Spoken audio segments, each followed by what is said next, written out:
we begin today's lecture, are there any questions from yesterday's lecture?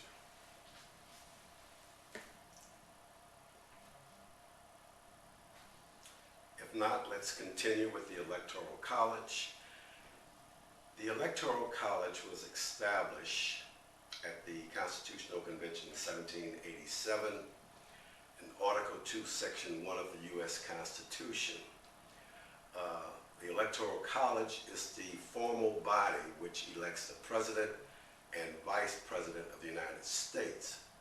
Now, each state has as many electors in the Electoral College as it has representatives and senators in the United States Congress. And the District of Columbia has 3 electors. So when you go to the poll to vote in a presidential election in November of 2020, you are actually voting for a slate of electors vowing to cast their ballots for that ticket in the Electoral College. In other words, whoever won that particular state, the electors are bound to vote for that particular candidate. Now, most states require that all electoral votes go to the candidate who receives the plurality in that state.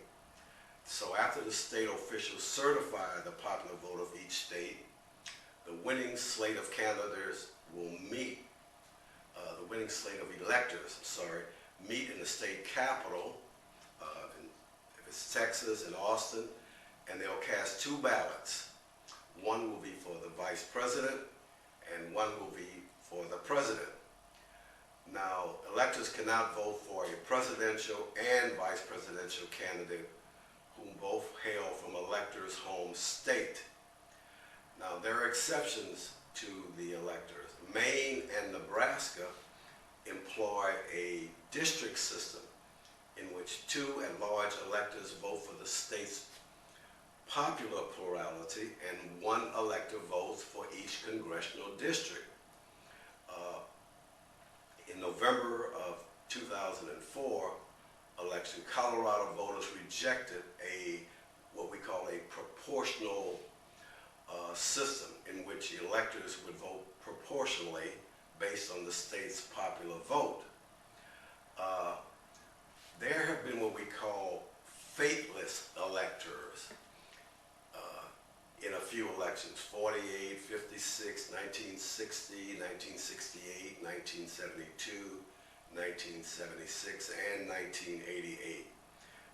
In the year 2000, 1 elector cast a blank ballot, and in 2016, 7 electors broke with their state on the presidential ballot, and 6 did so on the vice presidential ballot. In other words, they did not vote the wishes of the majority of the people in the states.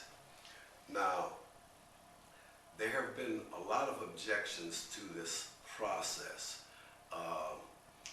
especially since even as recently as 2016, our President Trump won the electoral vote, and the challenger, Democrat Hillary Clinton, won the popular vote.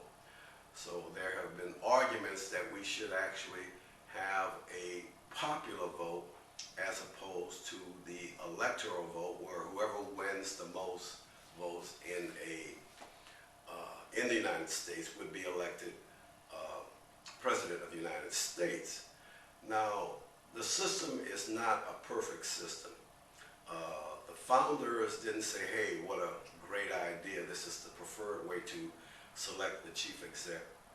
They were tired, they were impatient, they were frustrated, so they put together a plan that would satisfy the large and small system.